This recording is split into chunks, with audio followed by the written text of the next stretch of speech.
My name is Buba Jeme.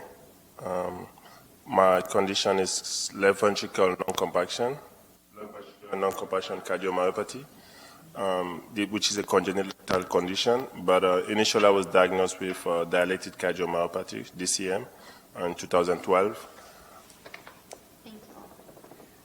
So the next question is, how did you decide if VAD was right for you? Similar for me. I think at one point you have to,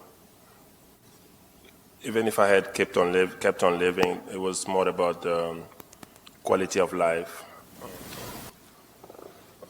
I stayed in hospital for about, I guess, 1 week in ICU and 2 more weeks out of ICU before going home. The first week in ICU was tough because, like they mentioned, you have to start from scratch, yes.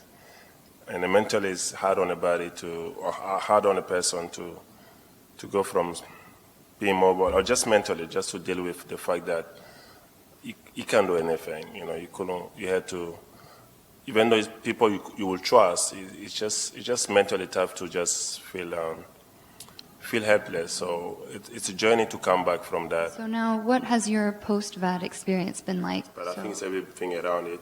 In my case, I spend a lot of time with the nurses or the team here. Give them a lot of hard time too. Mostly we spend more time talking than looking at my situation. But I work with therapists. I work with, I try to talk to other people, other patients. So I really learn a lot and grow a lot from that. So it's the whole system around that, up to the point where I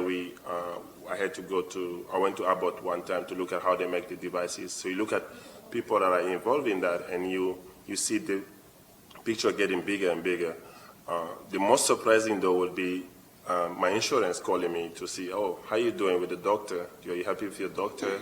Or they came to my house, or they will ask him, give me more services, or suggest, they even send food for I think 6 weeks, like healthy food, just to educate you. So you look at a bigger picture of things that when they all come together, you really can feel better, and it makes you, I think, overall, and this experience has made us all, despite all the challenges, a bit happier, even with the family. So we know the struggle, everything is on the line, the margin is very thin, but it's been a better experience. And I think the LVAD has contributed a lot to that for me.